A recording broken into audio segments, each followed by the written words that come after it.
lọ́jà. Àwọn padà sílé.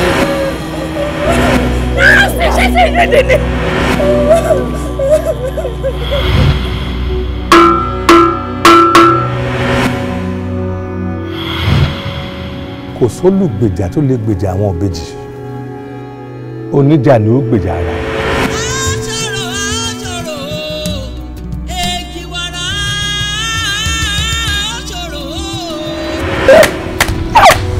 là ń pè ní gender equality. Gender equality. Mi lẹ́nu mi. Ìwọ gọ́lọ́ fòfò. Mi ní táyà mọ́tò tó gbé ṣòun títì tí bá fẹ́ kùlé owó ṣọ́yìn tí a.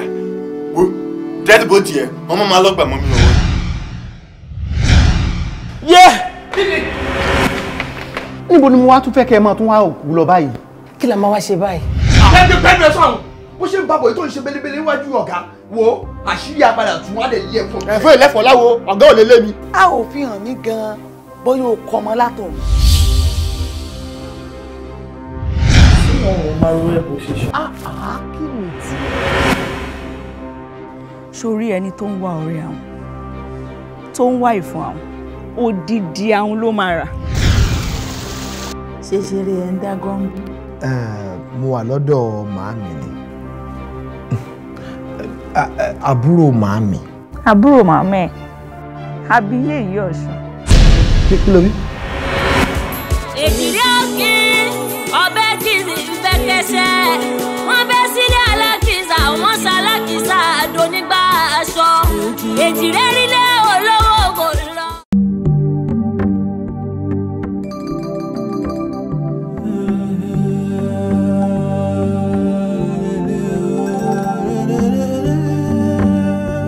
There is a scientific report. It came without a mystery. Few meters away from here is the site of a ghastly accident involving the son of a business mogul, Larry Akindele. Níbo! Báwo ṣe ṣẹlẹ̀? What about the dream now? I have not had it in a while. I asked you to take my daughter to a place of primary assignment and you took her to a shrine! Oga, no be shrine! We should Sarah! Can you take me out of this place? No! Inside life. Not to I have never been so humiliated. Má bínú o. Mo bá fẹ́ jọ̀wọ́ sí. Tó bá fẹ́ jẹ̀gbin. A nílò yín lóńdó báyìí báyìí. Ẹ lè tẹ̀lé mi. Aya yín ò lè tẹ̀lé mi. Ọmọ yín ò lè tẹ̀lé mi.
ṣe má fi kíni ṣe jẹ́ kí n tè. Lọ́jọ́ mo ń ṣeré ni. Ní sùúrù má sọ fún mi pé gbogbo drama tó ń pa fún látòkè yẹn ó kàn mú mi ṣeré. Mo act ní jọ mo fẹ́ rí reaction ẹ̀ káàtẹ̀ ni mo fọ́ sílé bọ̀ ṣé bó ṣe máa gbọ̀n nìyẹn o mọ̀ nǹkan tó máa mú ṣé kò yẹ kó mọ̀ pé ó yẹ ká ti páàkì ẹrù ọmọ nǹkan ṣe jẹ́ àmàlẹ́ jẹ́ àmàlẹ́. ìṣe ìṣègùn náà rí gbogbo nǹkan tó ń ṣe látòkè tó ẹsẹ̀ mi orí mi tó tún forí ìwọ̀n tẹ̀ nǹkan tó ń ṣe ò dáa. I'm a good actor. Kò dáa o. Give it to me, you know. Yẹlẹ jẹ́ kò fi ìyà jẹ mí látàárọ̀ àbí. Má bínú ya come you deserve a kiss. Má worry ó mọ nǹkan tí máa ṣe fún ẹ. Ìgbà tó bá máa nídìí mi mo lè má sí ń bẹ̀ fún ẹ. Ó yá mo tẹ̀ tí wàá nídìí ẹ̀ ká má parọ́. Nísìnyí I want cold water. Mo mọ̀ pé ìyẹn tó sọ yẹn náà eré ló fi ń ṣe. Mi ìṣeré in fact mi ìṣeré jọjọjọ ọkọ mi.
Èmi mọ̀ tí mò ń ṣe kémi wá fi dídà tí yín ṣé kò ní miss flight nígbà tí mò ń kan yín lójú láàárọ̀ ṣé bẹ́ẹ̀ ni mò ń kanra mọ́ yín but èmi mọ̀ pé aeroplane ò dàbí mọ́ọ̀lù ẹ̀ kò dàbí taxi débi tá a máa ní ẹ taxi dúró dè wá ń bọ̀ time tí plane bá ti náà máa gbéra ló máa gbéra kò ń dúró dè yàn ok mistakenly kó wá lọ miss flight ibo la ti fẹ́ rówó tíkẹ́ẹ̀tì mi nítorí wọn ní lówó tíkẹ́ẹ̀tì padà fún wa gbogbo ohun tèmi ń rò nìyẹn tábà tún wá rówó tíkẹ́ẹ̀tì mi ìjọ́ òlàmọ̀ tọmọ tó fẹ́ lọ ká má fi tiwa kó ba ni mo ṣe ń kan yín lójú ẹ̀yin náà ẹ máa kọ́ yàrá mọ́ṣẹ́ díẹ̀díẹ̀.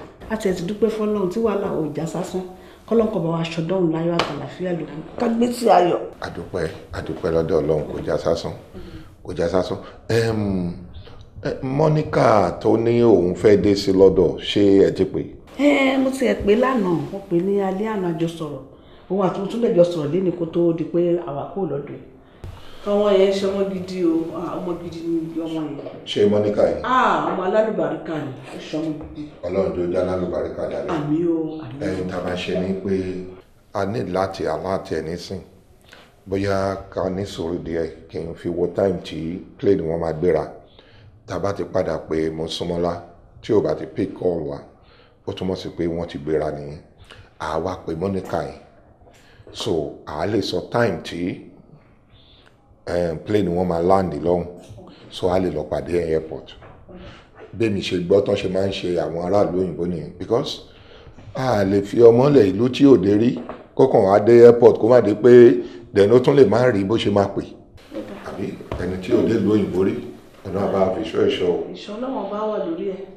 problem tí mo wá ní ni pé ibẹ̀ lọ́kàn mi máa wà ọ̀hún títí ń bá gbúrú ẹ pé o ti dọ́hùn láyọ̀ àtàlàáfíà. ọkàn yín balẹ̀ kò sí nǹkan mi ò ní lè sùn. àdúrà ní ká máa gbà fún. àmín.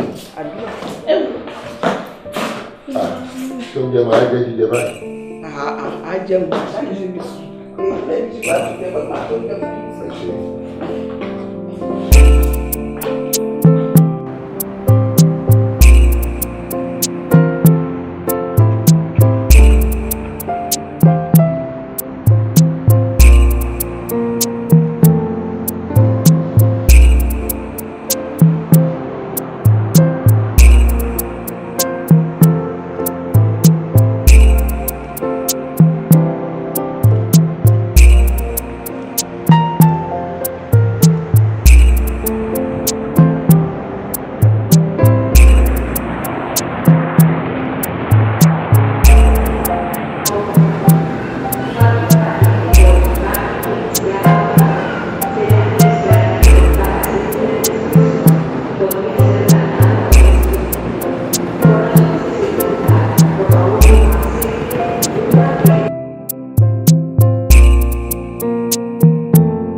Pẹ̀lẹ́. Àǹtí, ilé yìí fáyé wọn. Ẹ̀wọ̀n ó ti rẹ̀ mí. Tó bẹ́ẹ̀.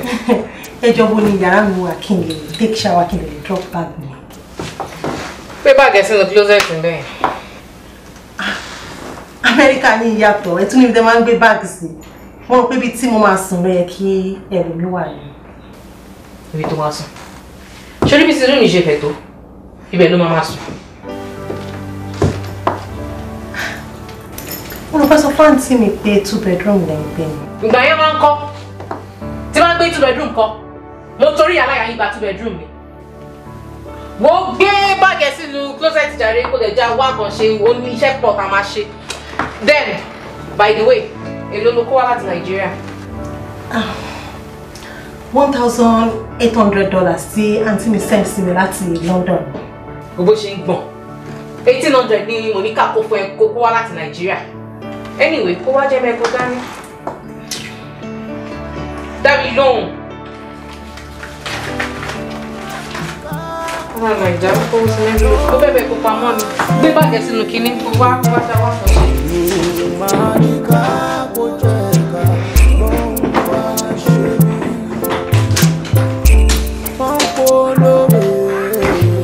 Ìwọ́ta.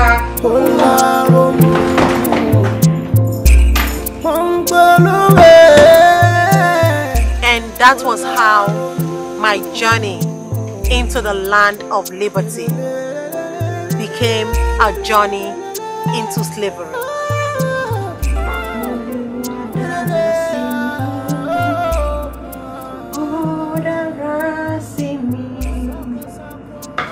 Ó ṣera rẹ̀ lógo láyé mi, ó dára sí mi.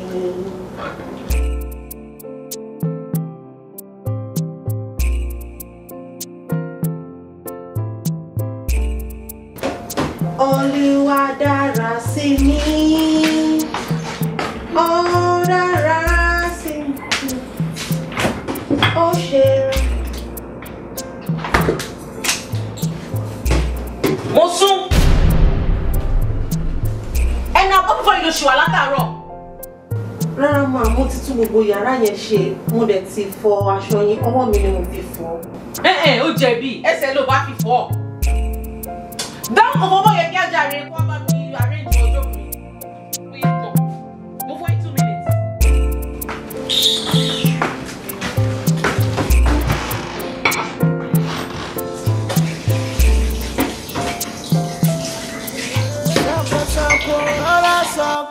Sọ́jà jẹ́ ọmọ pé abára sọ́kòsọ́kò tó sọ́kò sọ́jà jẹ́ ọmọ pé abára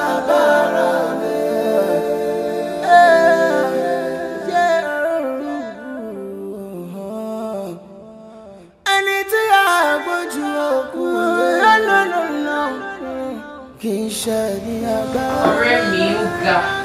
Iṣẹ́ tuntun gbà yóò ti ẹja lójú ẹ̀lẹ́ àbí náà. Gàjì. Adúnú Adéwárí tí èyí títí ń pàtí Yọ̀sọ́lá àfìgbà tó yọjú. Òun má bínú ọ̀rẹ́ mi. Mo rò bí a máa tètè ṣe tó ń ṣe lọ́jọ́ yẹn. Iṣẹ́ ó gbórin lọ́jọ́ yẹn. Ọdún mo ti gbé Yọ̀sọ́lá ọmọ rẹ̀ fún àfihàn pé mi ò yọjú nígbà yẹn. Ok bẹ́ẹ̀. Mo ìdá. Mo sún mọ́lá. Mo sún. Ṣé mo fẹ́ máa kà mí lóhùn ni? Mo sún mọ́lá. Má. Ṣé mo máa kà mí lóhùn ni? Aṣọ yín tí mo bá yín ayọ̀ ni mo pàkó kí n. Lọ bu júùsù afọ́rẹ́ mi jàre. Yes.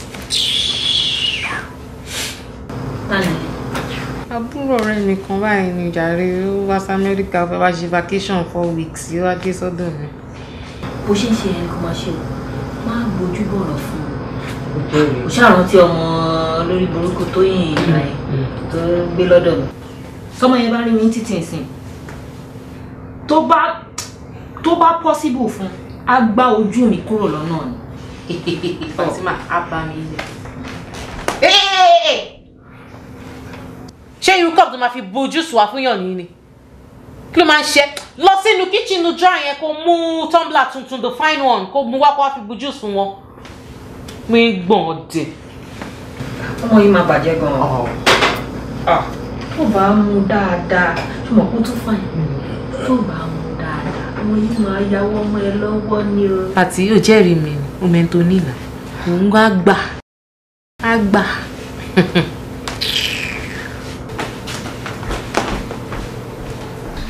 Mo lè forúkọ sí tẹ́lẹ̀.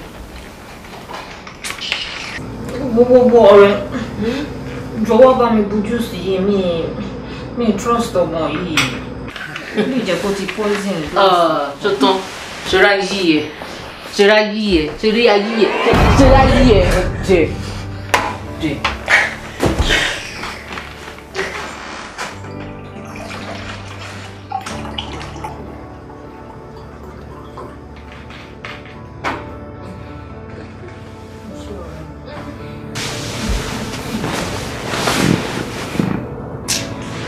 Mo sún. Ma. Wọnú lé lọ́sìn kó lọ clean gbogbo bathroom yẹn. Mi ò fẹ́ rí stain ẹyọ kan lára ògiri yẹn. Ṣùgbọ́n mi. Yes ma. Tẹ̀.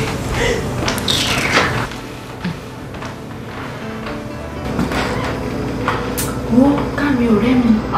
Má gba ojú bọ̀rọ̀ fún rárá. Èmi ò jẹ́rìí ní Fatima ọmọ mi náà. Lóbi today. Àtẹ̀gùn Amẹ́ríkà bá ti fẹ́ sí wọn lára báyìí. Atẹ́gùn yóò tẹ̀lé fẹ́ sínú ilé níbo á gbà. Ṣé láì jù sí ẹ? Ṣé tutù? Ṣé bí àǹtí mi dẹ̀ ní ọ̀rẹ́ àwọn tímọ́tímọ́ ni Sista Níkẹ́? Why tí wọ́n ṣe wá ń ṣe mí báyìí? Láti ọjọ́ tí mo ti wọ inú ìlú yìí ni wọ́n ti ń maltreat mi. Wọ́n ń lò mí bí ẹni pé ẹrú ni mo jẹ́. Ó máa ṣe o. Kí ni mo wá lè ṣe báyìí o? Àbí kí n sá lọ ni? Oh, wọ́n ti gba passport mi àti gbogbo owó tó wà lọ́wọ́ mi. Àbí kí n fi passport mi sílẹ̀ ni? Kí n máa bá tèmi lọ?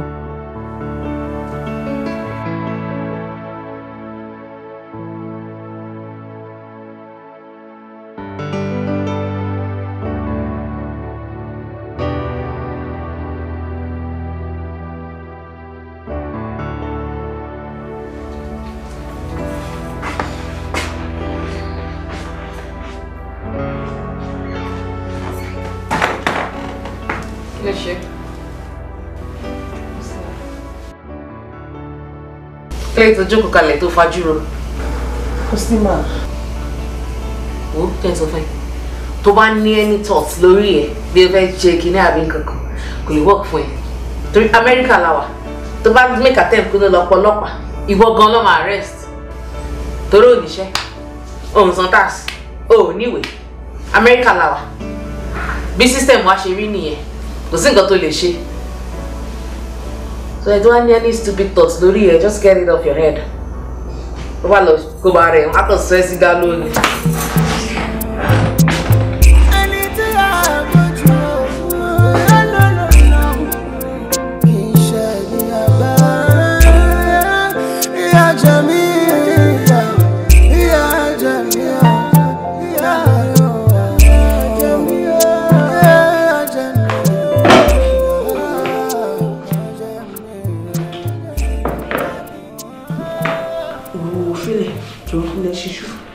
Báàgì mi kọ́ gbolo wa. Ẹ̀yin ti dé sínú wà nílé mi. Àwọn sample ọjà táwọn kó lọ sí ibi tá à ń lọ yẹn kọ́. Mo ti kó ogbè náà sí. Ṣó dẹ lójú? Bẹ́ẹ̀ni. Má yẹ kó dàbí tíjọ́ síta gbàgbé tílẹ̀ o. Ìyàwó náà lọ́mú rẹ̀.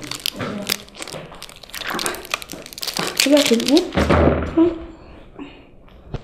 Má ṣe tó o rè.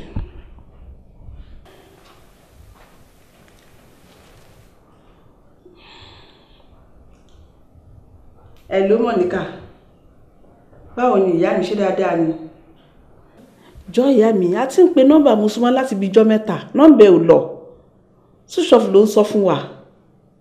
Bàbá ẹ̀ náà dẹ̀ wà wọ́ọ̀dì gan pé òun rọmọ òun bá sọ̀rọ̀. Wọ́n pe nọ́mbà títí tí nọ́mbà ò lọ.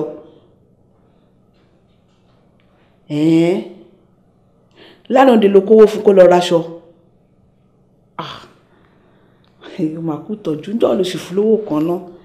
Ṣé ojoojúmọ́ bẹ́ẹ̀ lẹ máa ń change aṣọ yín ni? Ó dáa kò burú ìyá mi. Ọlọ́run á wà pẹ̀lú ọ náà. Ọlọ́run á nífẹ̀ẹ́. Inú ò ní tán wo yín lágbára Ọlọ́run. Ó ṣé mo dúpẹ́. Ẹjọ́ tó bá wá dé bá wa sọ fún pé kó pè. Kó bí ò tiẹ̀ pè mí kó pe bàbá ẹ̀. Ó ti mọ bí bàbá ẹ̀ ṣe máa ń ṣe tí ò bá ti rí. Ọmọ bàbá ẹ̀ ni. Èmi ti ẹ̀ ṣì nọ́kàn wá bí ò nọ́kàn rárá. Jọ ìyá mi bá mi sọ pé kó pe bàbá ẹ̀. Ṣùgbọ́n ó ṣé mo dúpẹ́ ojú ò ní tì yín o. Ọlọ́run á wà pẹ̀lú yín nígbà bí bàbá rẹ̀ nìkan kan nù yín o. Ẹ kéré oko délé o. Ó dáa ó ṣé ó dáhùn. Ojoojúmọ́ ló ń ra aṣọ sí fún owó kan dọ́ọ̀lù sí fún owó kan náà.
I am Fola Bamidele. Ẹ káàsán. Ó ti ẹ̀dá inú mi dùn pọ̀ ọmọ Yorùbá ni yín. Ṣàlàáfíà lẹ wà. Ẹ jọ̀ọ́ ṣé mo lè wọlé ká jọ sọ̀rọ̀? Ẹ máa sọ̀rọ̀ yín bí báyìí. Anyway, ó wà okay. Ẹ jọ̀ọ́ ẹ má bínú pé mo wá disturb yín o. Mo ṣẹ̀ṣẹ̀ dé sílùú yìí ni. Mo dé sí ilé kejì yín bí báyìí lọ́dọ̀ àwọn ọmọ mi. Lákòókò bí ṣe sọ náà pé inú mi dùn. Lẹ́ẹ̀kan sí inú mi dùn pé ọmọ Yorùbá ni yín. Mo dẹ̀ gbàdúrà pé gbogbo la máa kéré oko dédé lágbára Ọlọ́run. Àmọ́ nǹkan kan tó wá gbé mi wá ojú yìí pé lẹ́nu ọjọ́ mẹ́ta yìí mo máa ń gbáriwo bí ìjà bí nǹkan kan bí báyìí. Mo máa ń gbáriwo bí báyìí all the time. Mo wá concern pé kí ló lè ṣẹlẹ̀. Irú ariwo wo? Ariwo bí kéèyàn méjì máa jà. Bí kéde àyèdè máa ṣẹlẹ̀ kó máa bọ́ sí jà kó máa lura wọn kó máa ṣe gbogbo. Ẹnu ọjọ́ mẹ́ta yìí ó ní season film kan tí mò ń wò. So I think the sound is from the movie. Oh, season film? No. Sweetheart, I am lettered. I'm a lecturer back home in my country, Nigeria. So mo lè differentiate between the sounds in back body television and the sound àwọn èèyàn méjì tó máa ń jà tó lura wọn. That particular sound tí mò ń gbọ́ yẹn ti jà ni, kò ń ṣe ti television. So I know what I'm saying. Lecturer Bamidele, America la wà. Níbí báyìí, a máa mind business wa ni. Ṣebí àwọn ọmọ yín lẹ sọ pé ẹ wá wò níbí báyìí. Ẹ gbájúmọ́ àwọn ọmọ yín. Ẹ gbáriwo. Oh, tell her go your mommy. How would you do that? Nobody do that here. America lewa. Oníkálùkù máa mind business wọn ni. Tó mọ̀ ṣe bẹ́ẹ̀ àti gbọ́, but I still insist. Something is not right in that house. Hey, Eju, kí ni ti yín bẹ̀? Tó bá pè yín nísìn pé okay o, kí ló ṣẹlẹ̀ níbẹ̀? Every time no man can make a statement. Tó bá gbé wọn lọ sí court. Anyway, tó bá ti adjourn case wọn báyìí. Ọ̀n bá adjourn it 10 times. Every day I'm my yanjú. Kò sẹ́yìn lókàn ẹ̀bẹ̀ tó yín wọ́n ṣe gbélé wọn ṣe gbogbo tẹ́ ń ṣe ní Amẹ́ríkà. Ẹ wá gbà mí. Ẹ jọ ṣé ibi tí mo lọ sọ́hun tí mo lọ bù wọn jẹ́ ń bẹ̀ ni. Ṣé bí mo lọ bá wọn yanjú ọ̀rọ̀ ni? Torí ẹ̀kan lóòjọ́ ọ̀rọ̀ lé mi lórí látàárọ̀. Ẹ̀bùn mú mi ó rọrùn. Ó wrong. Ọlọ́run. See, I am a mother. I need to do that. Ayọ̀ méjì lè máa jà kí wọ́n lé mi kalẹ̀ kí n máa wò wọ́n kó dáná. Pàlàpàlà yóò necessary. Àwọn ṣe pàlàpàlà. Ó rọrùn. Ẹ pátá kúrò mi rá mi. Ẹ máa lójú òkè ní kábíyà àdúgbò. mọ tẹ gbé tẹ ìgbé wọn wà l'Amẹ́ríkà, so what? A lè lọ dá sọ̀rọ̀ lẹ́kejì. Ṣé mo nà ọmọdé àbí mo fún wọn lẹ́gbàá? Gbà pàpàrà wọn sí ní lọ́rùn kàkàrà yìí tó balẹ̀.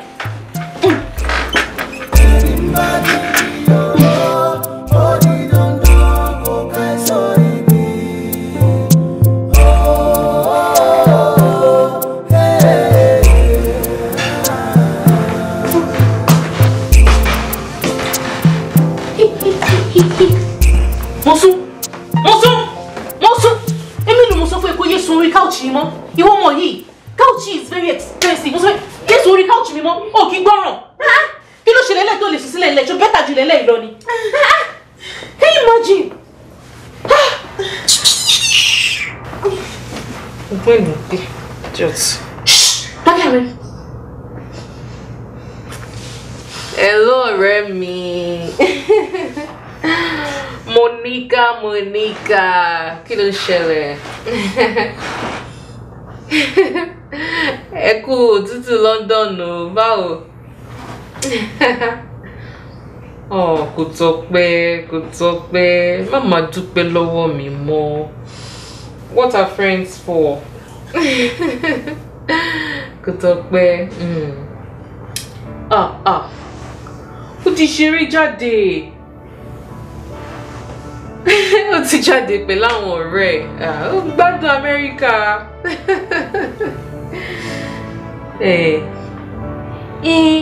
Mo dẹ̀ ra SIM card fún o. Mi ò mọ̀ wáyé tí ò tí pè ẹ́.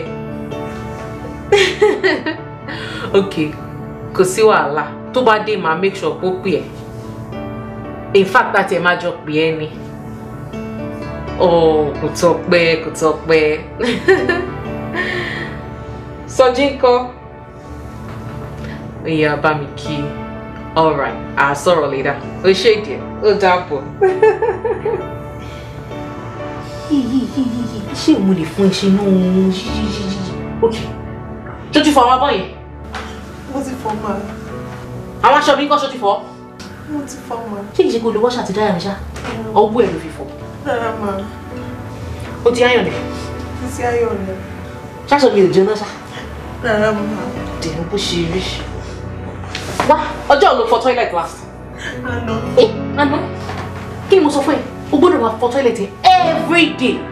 In fact, àárọ̀ àtàlẹ́ twice a day o gbọ́dọ̀ máa fọ toilet. Ṣó ti gbọ́ mi? Mo ti fọ ma. Ní egbò èrè.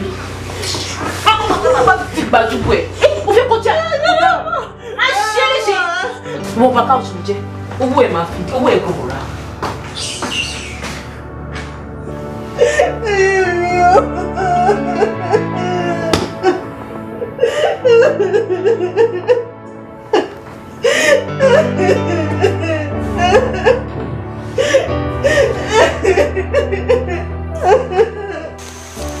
Nǹkan tí ojú mi rí nìyẹn o. It was a terrible experience. Ìgbà tí àǹtí mi pè padà, àǹtí Níkẹ́ wá parọ́ wípé mo ti ya ọmọ burúkú, mo dẹ̀ ti kó kúrò nílé wọn.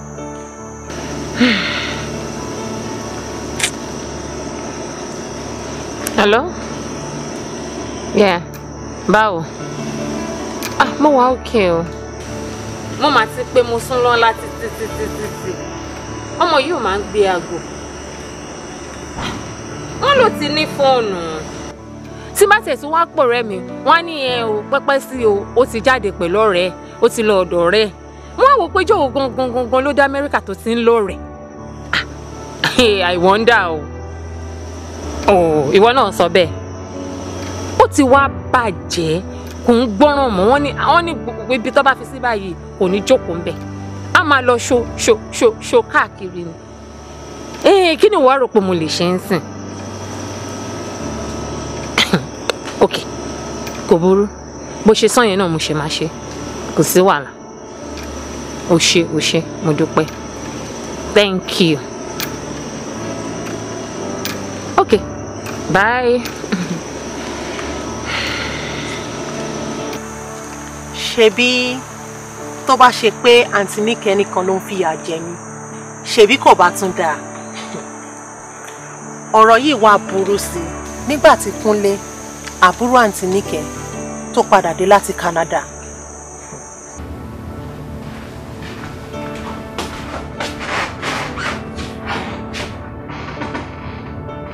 Kí ló ń rubbish yìí? Why to your boxers kúrò nínú aṣọ tí mo kó fọ? Mi ò lè fọ boxers ní ẹ̀. O lè fọ boxers mi. Mi ò lè máa fọ boxers ní ẹ̀. Dàgbọ́n Sami. Kí ló dé pé mi máa bá yín fọ boxers ní? Kí ló tó lè fọ kí ṣaṣọ ni? Èmi ò lè fọ ọ́, mi ṣáà bá yín fọ gbogbo aṣọ yín, mo fọ ṣòkòtò yín, màá tún bá yín fọ boxers, ó yẹ kẹ́ lè ṣe yẹn fúnra yín o. Ọjọ́ òní gbogbo àrífín yẹn dífín àti ẹ̀. Ó wà ní gọ́ọ̀tò. Mo ní kó fọ boxers mi ọjọ́ kúrò. Ó sọ fún mi pé o lè fọ boxers mi. What's going on here? Can you imagine? Mo kó aṣọ fún. Ó lè yọ boxers mi kúrò bẹ́ẹ̀ lọ. Ó sọ pé mo lè fọ. I don't get it. Àǹtí kò rí bẹ́ẹ̀, mo ti bá wọn fọ àwọn aṣọ wọn àtàwọn ṣòkòtò wọn yẹ káwọn lè fọ boxers yẹn fúnra wọn. Ẹni wọ́n sọ fún pé o lè fọ kí mi fọ boxers fúnra mi. Tó bá ti bí ẹni má fọ boxers yẹn. No, má fọ boxers yẹn. Mo sún àyà máa ti ń kó ẹ̀gbọ́n. Tó bá mọ̀ pé mo súnmọ́ lágbádé gẹṣin ló ń jẹ́. Má fọ boxers yẹn. Wàá rí nǹkan tí màá ṣe fún ẹ ọjẹ́.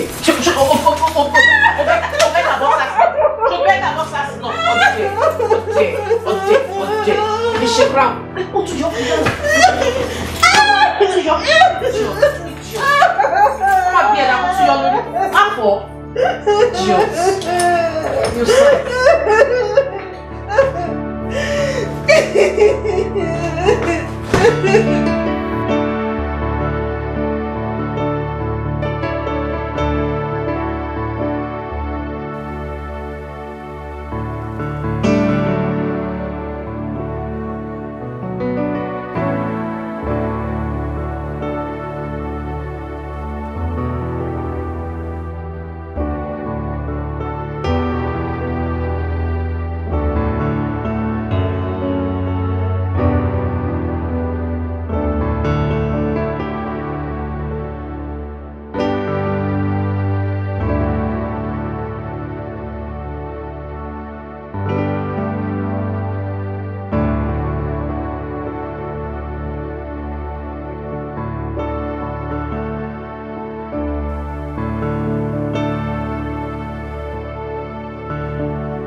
I'm fine. Oh, sure. Yeah. What's wrong, uncle? What am I? Inú yàrá mi. Yeah. Bí sọ wọlé tó máa wọ yàrá mi. Mo sún. Kí ló ṣe ní yàrá mi? Mo sún. Èmi ló mo sọ fún ìgbà kó máa ṣe kó máa wọ yàrá mi mọ́. Ìwọ mọ̀ yìí. Inú mi bí mi. Ó sì ta. Bó ṣe rí. Inú mi máa bí mi.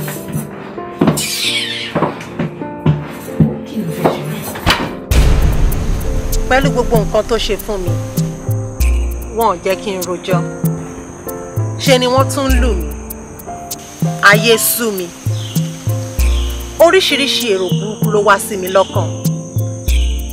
Ṣùgbọ́n mi ò fẹ́ gba ìṣù láyè.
It's been a long time. How have you been? What's going on? Báwo ló wọlé? A few weeks ago ni mo wọlé. No, wá pè mí ó ṣe yẹn now. Look at you. Look good. What? Ẹ ká sọ mí. Báwo ni my dear? Ṣé wà? Yeah, mo wà. Àwọn ilẹ̀ ọ̀rẹ́ báyìí, a tún wá rí rájọ́ mi. Pẹ̀lẹ́ my dear.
Kí ló dé?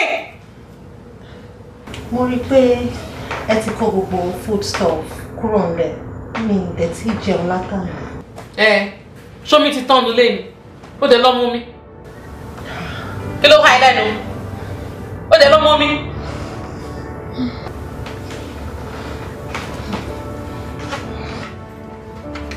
Gbà kó lọ jẹ punishment ẹ àná rubbish tó ṣe pẹ̀lú ọmọ gbígbẹ yẹn ìyá ẹ ló jẹ yẹn ọdẹ gbé ń gbọ̀n kúrò wájú mi jíjẹ ṣe mistake make up mi.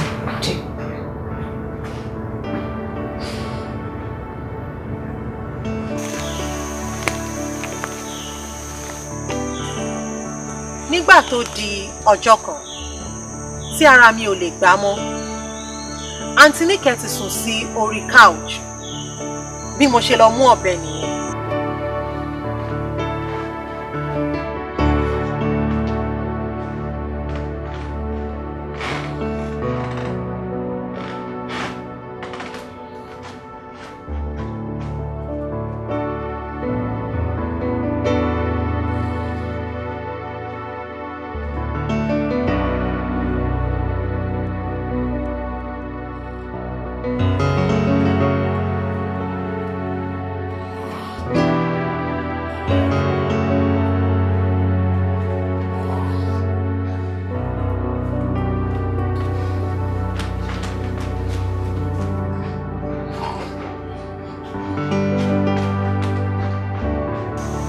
I wanted to end it all.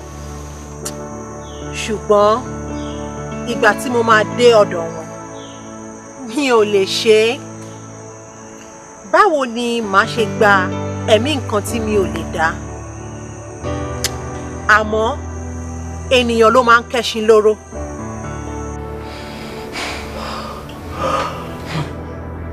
Torí pé mo sọ pé mo lọ.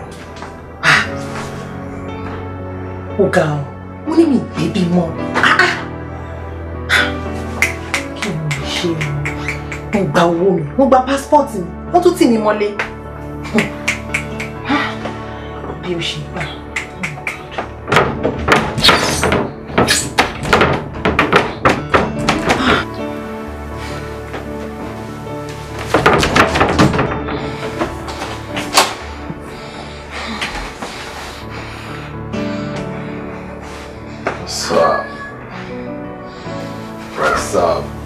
Bákúnlé, mi fẹ́ wàhálà, ẹ fi mí sílẹ̀. Mi ẹjọ́. Ṣé mo bá yín ṣeré? Ẹ gbà báyìí. Ẹ gbà báyìí sẹ̀. Mo ní kẹ́ ẹ sún. Ẹ wo ni mo ti ẹ lò fún ẹ? Kí ló máa ń ṣe ẹ náà? Ṣé ó rán ẹ sí mi ni? Torí tí rí bọ̀ mi. Ó yá ìlẹ́nu. Ibi tó tọ́jú ẹ̀sìn náà mo ti rí. Mo dẹ̀ ti mú passport mi náà. Ó yá. Ó yá. Nìṣó. Okay. Just be Ṣé kí n dán wọn lẹ́sẹ̀? Okay, be careful. Nìṣó. All right, no problem. Nisho. Oya, move. Nisho. Kí ló ṣẹlẹ̀ gangan? Ṣé wọ́n ní sí mi? Just take it easy, please. Nisho sẹ́, move. Move. Careful. Oya. Dosu. Hey, that side. Move. Dosu. Kò sí níbo. Oya ilẹ̀ mi. Kí ni nǹkan kankan tí mo ṣe fún yín? For your information, mo ti mú passport mi o. Ṣùgbọ́n iṣẹ́ ọ̀gọ̀ngàn ni mo ṣe yín. Kí ló dé fi ìyà jẹ mí báyìí? Actually, ó ṣe mí. Mo ṣàmù eré tẹ́lẹ̀. Mo ní ká ló ṣe mí. Ẹ kú jókòó. Welcome to the next restaurant. Ẹ pẹ̀lẹ́. Kí lẹ fẹ́ jẹ, kí lẹ fẹ́ mu, àníyàn, àti ọbẹ̀ ẹ̀gúsí, ewédú, gbẹ̀gìrì, àmàlà, jollof rice, drinks, assorted drinks. Okay, we were okay. The ordinary water. Ordinary water. Okay, for now. Ordinary water, you know. Omi tó tutù dáadáa. Okay.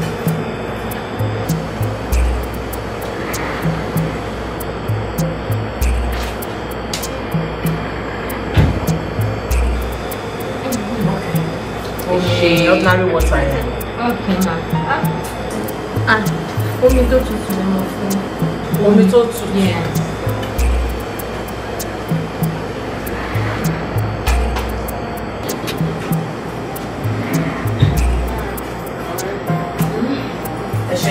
Yes. Ẹ bá ṣe ilé oúnjẹ jẹ́ kí n mọ̀. Oúnjẹ ti rẹ́dì. Okay. Ẹ ṣé.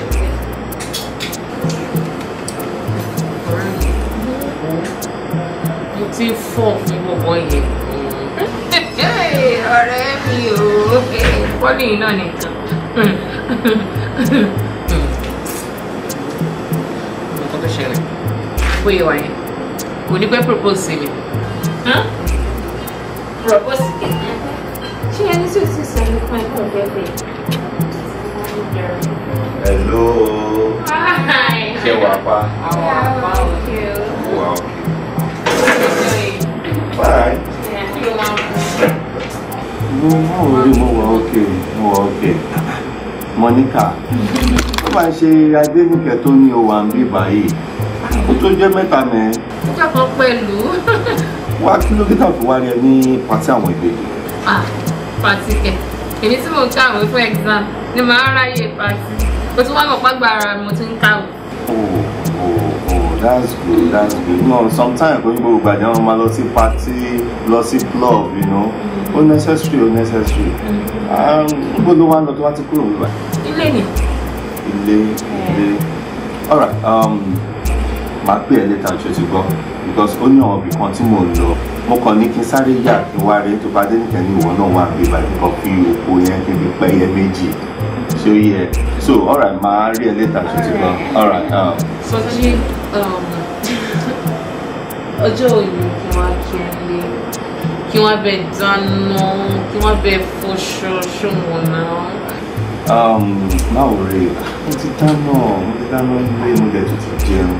Oh yeah, torí ti laundry yẹn tó máa ń pàṣọ mi lọ sọ́dọ̀ laundry máa wọn ló máa ń tètè aṣọ àwọn ọmọ náà bí fún. Má ò rí mo appreciate ẹ̀ gan, má ò rí I'm fine. Má ò rí. All right, Monica. All right. Have a nice day. Yeah, okay? bye. Scary friend kéèsì ni. Èèyàn tó ló gbé wọn bá fọṣọ tó ní rárá lọ́sìn ló kò lórí o. Ọgbàrá náà tó ló gbé wọn tó wà bí ìní ń tijú ni. Tó bá ṣe díẹ̀ sí ó máa pè mí, ó máa ní kí n wá bóun nílé nírọ̀lẹ́. Ó ti yé mi. Ìfẹ́ yìí náà ni ìkan. Sọ́jú mi o.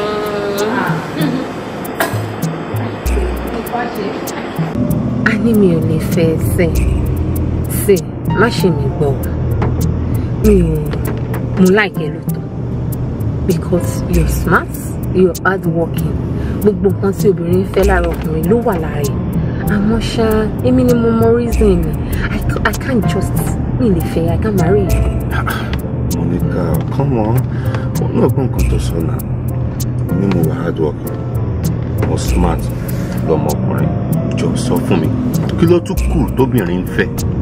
I mean, gbogbo nǹkan tóbìnrin ń wá lára ọkùnrin náà ni kó wà hardworking, kó jẹ́ ọmọkùnrin tó smart, tó jẹ́ ọmọkùnrin tó wà very intelligent.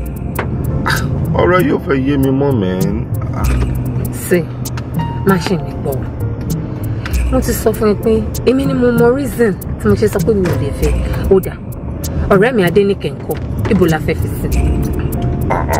Wọ́n ló lè sọ̀rọ̀ bá ọ̀rẹ́ Adéníkẹ́ báwo mẹ́? Adéníkẹ́ ọ̀rẹ́ mi lásán ló jẹ́ mẹ́. Ọ̀rẹ́ mi lásán ni, àmọ́rọ́bà ọ̀rẹ́ yẹn nìkan náà lálejò máa ṣe ọmọ burúkú tó yẹ kó máa mu igbó, máa ń fa sìgá, kò síwà gidi kankan ní ara ẹ̀. Ṣé orí yẹn ló wá fẹ́ jẹ́ kí n fẹ́ sílé ni? See, listen, ọ̀rẹ́ tèmi àti ẹ̀ ń ṣe láìpẹ́ láì jìnnà ó yìí máa dópin. Anyway, ṣá, ju gbogbo ẹ̀ lọ, wọ́n wá fún mi time, little time, jẹ́ kí n rò ó. Tí n bá ti rò ó, I'll get back session to go. Just give me time. Alright, mo understand, ṣùgbọ́n normal kéèyàn lọ rò, tó bá ti rò, mo fẹ́ ìsì gidi látọ̀dọ̀ ẹ̀. Ṣó ti yẹ ẹ? Kò sí wàhálà, just give me time. Sure. I'll get back to you. Oh yeah, smile now. Oh, gente, te no jare. Mo ma to resume se no shensin. Alright. Kò sí wàhálà.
Senior Scrum Master. Yes.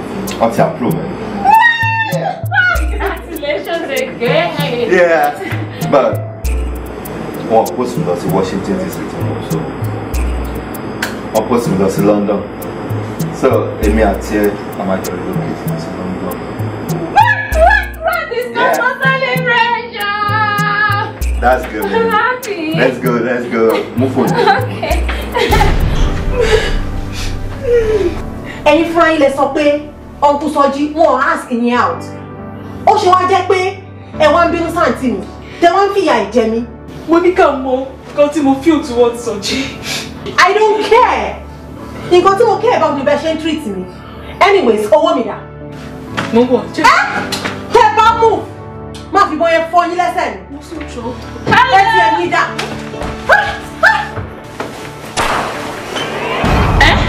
Ìbọn! Yeah, mommy. Ìbọn! Ẹgbẹ́ ọ̀dọ̀ wa ló ti dún yẹn o. You see? Mi ò sọ fún ẹ. A ní nǹkan kan rán pẹ̀lú wọn nulẹ̀ yẹn sẹ́. Wọ́n máa ní ìdẹ́kun lọ́ba. Mọ́mí, ń bọ̀lẹ̀ lọ. Ẹ̀fọn níṣà. So tí mi ò bá sí níbẹ̀ ṣe máa bẹ́ẹ̀ lọ nìyẹn. Mi ò ṣe níbẹ̀ lọ.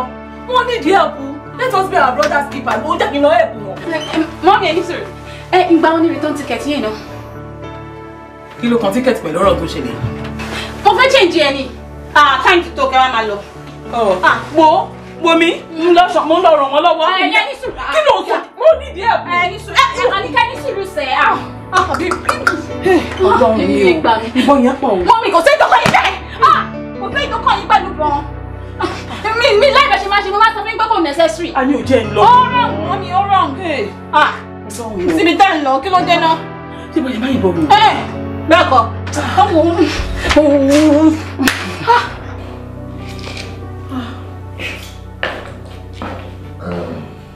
Àmọ́ Mọ́sùmọ́lá, tí n bá sọ fún ẹ pé n tó ń ṣàlàyé nínú ìrọ̀mù pa. Kò sẹ̀wá ní èmi náà mọ̀ báyìí. Mo dẹ̀ sọ fún ẹ látànà pé kẹ wá solution mi ká mọ bá ṣe máa rọ́mọ. Oh, get back to me. Oh, tiẹ̀ ṣàlàyé nǹkan kan fún mi. ẹ ti rí o àárí o sọ anything why. ìgbà tí mi tí mi kankan ti máa béèrè lọ́wọ́ ẹ̀ mi tí mi yàn kankan. ìyẹn ò sọ pé kó má padà sọ fún mi pé mo rí o mi ò rí o simple lójú mi ó dàbẹ̀ pé o ò worry rárá èmi nìkan mo look worried lórí ọ̀rọ̀ ọmọ wa kò dẹ̀ yẹ kó rí bẹ́ẹ̀ náà ẹ jájọ níta lára. odidi ọmọ la máa ń sọ̀rọ̀ ẹ̀ yìí kò ṣe ní ta mí lára ọmọ kan ṣo náà tí mo bí.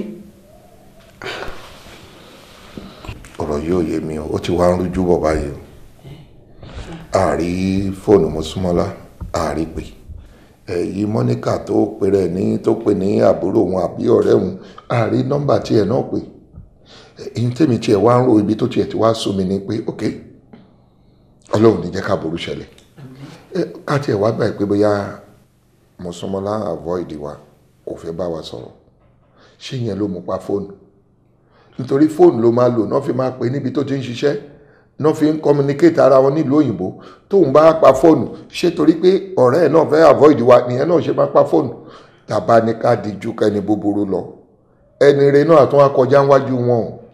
àṣà lè sọ pé nepa òun yẹn dàbí nepa bíbá ìtàn máa múná lọ kábàá sọ pé àwọn ọ̀rẹ́ náà ṣáàjì fóònù wọn àbí. no má tiẹ̀ sọ̀rọ̀ nepa kò sí yẹn nínú history wọn èmi ò látijọ́ tí mo ti gbọ́njú mi ò gbọ́ pé wọ́n múná wọn lọ ní Amẹ́ríkà débi tán ní ráyè charge fóònù gbogbo tí mo fi wà worried náà jù bẹ́ẹ̀ lọ pé kí ló lè ṣẹlẹ̀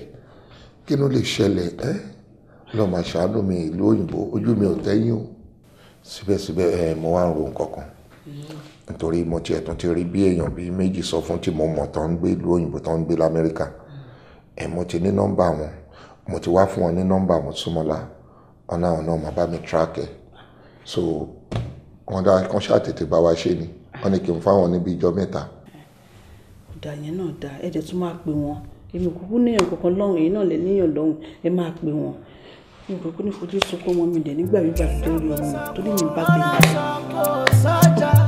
jẹ́ ọmọ pé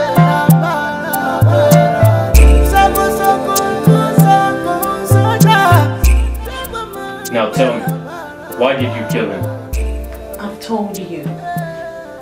And I'm telling you for the uptenth time. I didn't do it. Even though he deserves to die. But I didn't do it. The fingerprint scan showed your fingerprint, meaning you were the last one who held the gun, and that the deceased died from a gunshot. Your hand was all soaked with blood when our men came on the scene. All the odds prove that you are the killer. You've said all this, but I'm telling you the truth. I didn't do it. Then why were you trying to run away? You had your luggage and your passport with you. Officer, let the Lord take his course.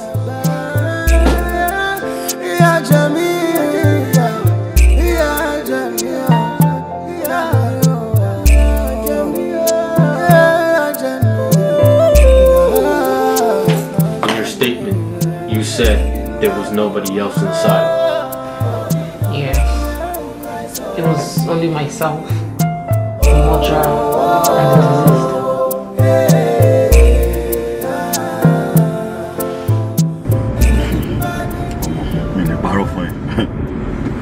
Ìkúnkún lè ṣe ìyá mi lẹ́nu. Ọlọ́run.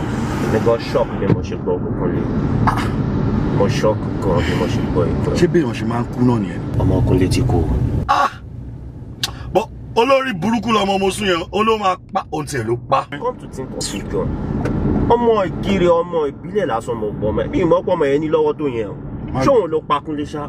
Ta ló wá fẹ́ pa? Ó ní ìṣe ò gbọ́ nǹkan táwọn gbogbo investigation sì báyìí ó ló ń point to us. Ó ló ń pàjọ́.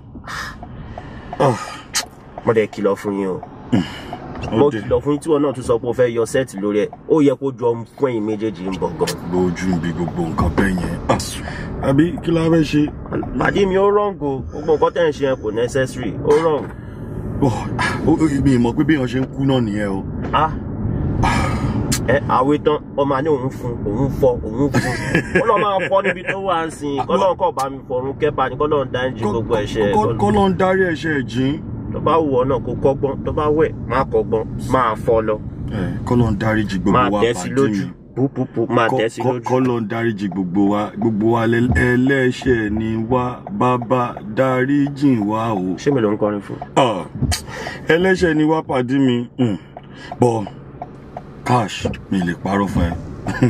Oorun. Àlàyé wa. Kún lè rán ọmọ yẹn. Oorun. Ó fọ́. Àfìgbà tó rún pa. Kún lè nẹ̀. Mi rò pé ọmọ yẹn lè wúlò fún jọ. Mo ṣe wá will and balance ọmọ yẹn ti bàjẹ́. Oorun. Ọmọ kọ́lọ̀ dẹlẹ̀ fẹ́yàn rí. Ìkọ́ tá à ń sọ lóde ẹni tó kú ló kú o. Kọ́lọ̀ bá tẹ́sáfẹ́fẹ́ rere. Kọ́lọ̀ ń dárí sí gbogbo ẹ̀ṣẹ̀. To be continued. You said in your statement that you were only using the gun for self-defense. Why was that? I needed to leave that house. I've been abused on several occasions. And I've been raped many times.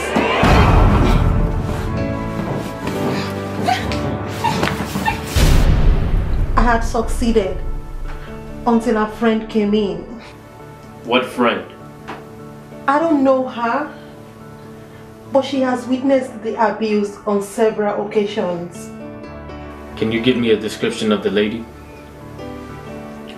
Which lady? I don't know what you're talking about. Did you know you can go to jail as an accomplice too? If you don't help the law, get the truth. Think about your family. You won't want to stay far from them just because you're hiding the truth of a matter that doesn't even concern you. Now I'm asking you again. Who killed the guy? I don't know. I walked in on them fighting or dragging something. I don't know what. I just hit the shot and the guy went down. It was most one naked that were fighting. I don't know why. So who killed the guy?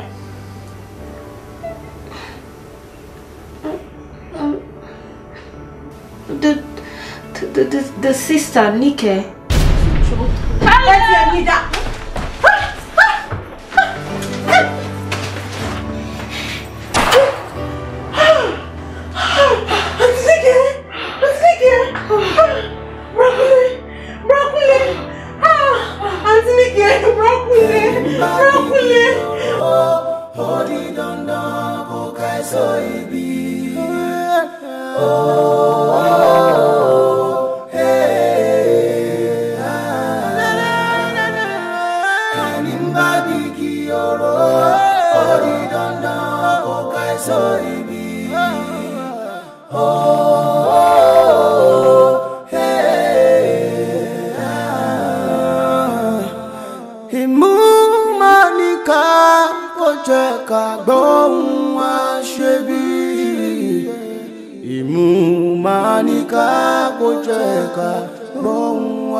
That was how the truth was finally exposed.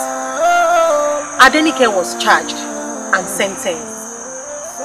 Àṣé lóòótọ́ ni pé inú ibi ni re wà, ọpẹ́lọpẹ́ Fatima tó jẹ́ káwọn ọlọ́pàá rí ìdí ọ̀rọ̀. Orí ṣe kó mi yọ nìyẹn o. Ilé kòkó ń tagbe.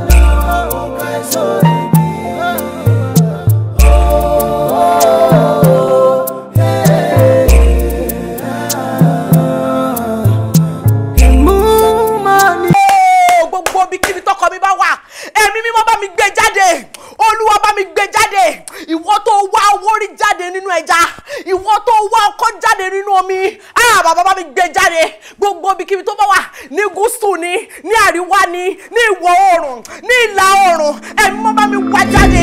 Olúwa bá mi wá jáde. Olúwa dárí ẹ̀ṣẹ̀ mi jì mí má jẹ́ ń dòkú ọ̀sán gangan. Bàbá bá mi wá jáde. Olúwa bá mi wá jáde.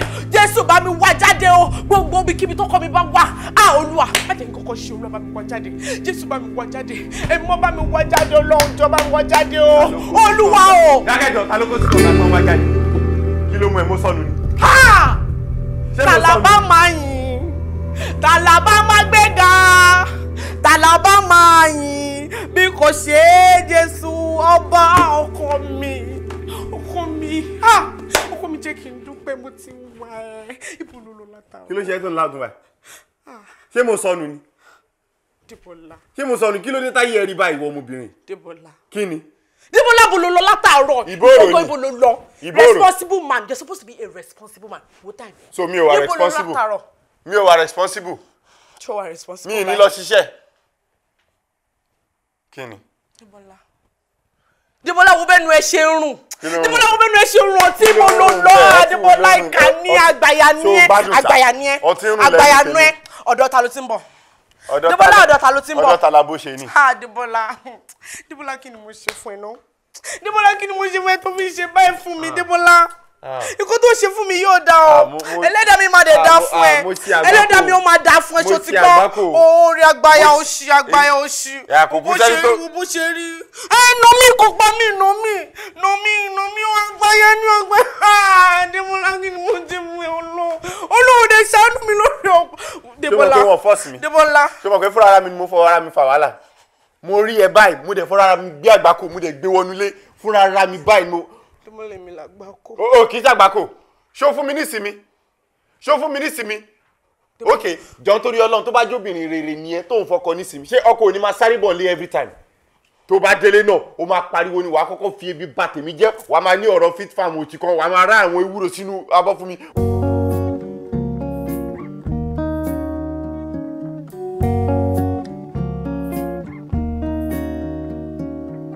I love her so much. My wife to be. I'm happy to meet you, ma. But I am not happy to meet you. I don't like her.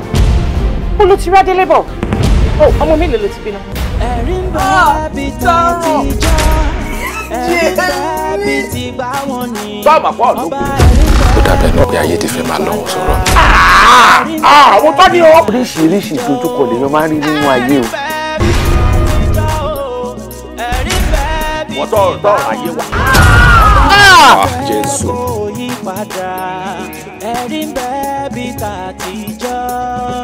Ìsídàkẹ́ aláwọ̀ mi kì í fẹ́ sí mi, ọkẹ́ fojú sunkún mi. Hallelujah. Mami. Ó dàbí ẹni pé atẹ́gùn burúkú kò fẹ́ lómi. Atẹ́gùn burúkú tí wọ́n bẹ̀ sí fẹ́ sí báyìí. Kò sí bàbá máa ń yàwá yàwó ọ̀kadì lọ́gbọ̀n ẹ̀ ọ̀dì tó lè fi sí. Ayé yìí.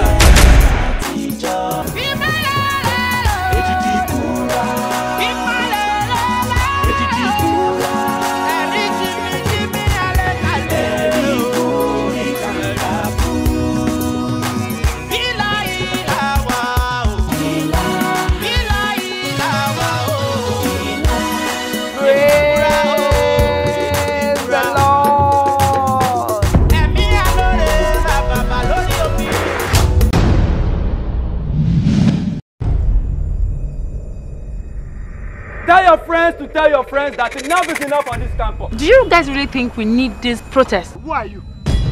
My name is Shikemi and these are my friends.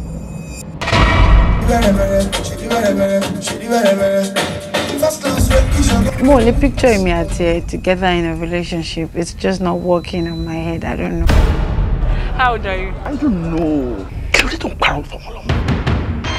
Shikemi, my friend. Your friend or our friend? Oreo, of course. I am highly disappointed in you. Okay, well, come down to my level if you want to speak with me then. If you become the next VC of this campus, what makes you think that you're going to do any better? Why? You raped me. Don't touch me. Miss.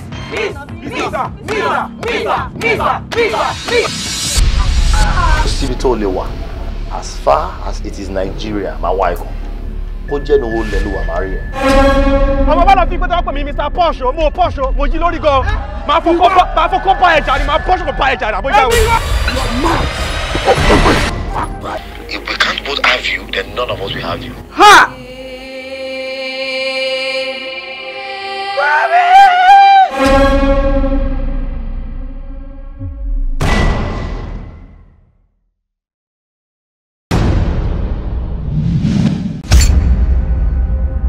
Ọ̀yẹ̀ wọ́rin mi, ọ̀yẹ̀ sọ́rin jẹ́, ọ̀yẹ̀ sọ́rin pàkàkàkà gbé mi, ńlá dákún yé mọ̀.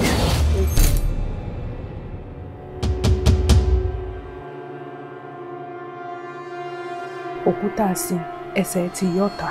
Òkú wo nìyẹn kò yé mi.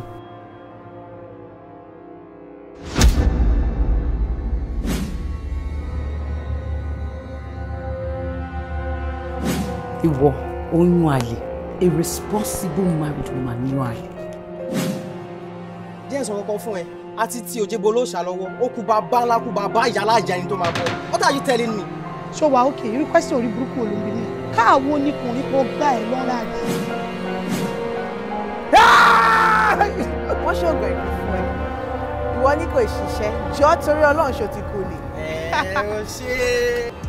She telling me she want nobody. She's a diva, she wanna shut him, yeah. Shut me everywhere like a money star. Tobaro yoko le genusa. Tebatiri keki de mega. Ajeni fuja, owo lo fegba. Any more way, no more way, no more. Poverty coming my way, no more. Cause I do my things and I pay my dues. Àgbáòye, ó ní wálẹ̀ tó bá ti wálẹ̀ ọkàn amúkì fẹ́ ń sáà ni. Àbí kó wáyé àgbẹ̀, àgbà bílẹ̀, Ọlọ́run bá ọ̀ṣà, olùkọ́ Ọlọ́run àgbà. Ní gbogbo tí mo rí, olúbi tó gbé wa wá, wọ́n pé Ọlọ́run ti dé sọ́dọ̀ ẹ̀. Ẹ béèrè lọ́wọ́ orí náà. Ibi tọ́jà ti ń tà lẹ́yìn méjì lọ. Ọ̀rẹ́ mi lówó kò dàbí pé kémi náà ní. Wo! Báwo ni mo tún máa ti rí ìyàwó mi dé? Ọlọ́run ló mọ̀. Ọlọ́run ló mọ̀, ó dẹ̀ máa ń try. Ó máa ń try. Àkòrí kúrẹ́ ìjọba wa. Àwọn ajásílẹ̀ làwọn tí wọ́n kó kínní wá bọ̀gà ni, àbáwọn tẹ̀lé mú bí. Police station. Police station! Ń wọ bẹ́ẹ̀ náà! Police station láti gbọ́gà, wọ́n gbọ́gà lọ́nà. Ìyá ẹ̀, ìyàwó ìyá ẹ̀, bàbá ńlá kú bàbá ẹ̀, orí máa pọ́pọ̀ yàlá bàbá ńlá kókó ọ̀rọ̀ yín, àbújá wèrè ni. Mo sọ, àǹtí mi, kí ló ṣe ṣe lé?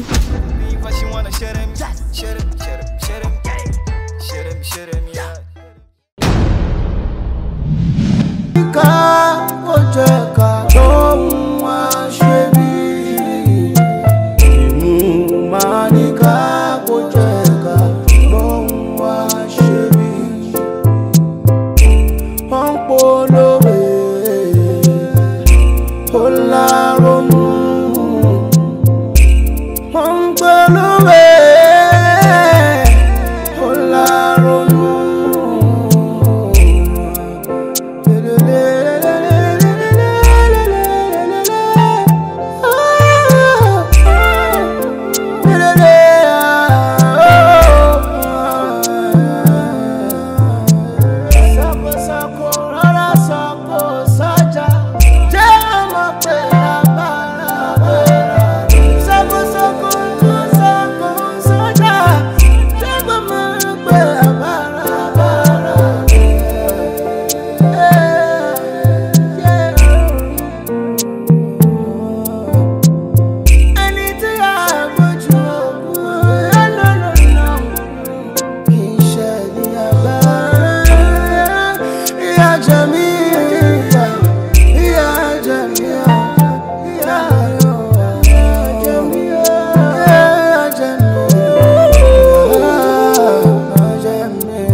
it's so bad.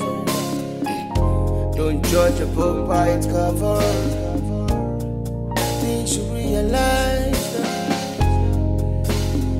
that alcohol on me.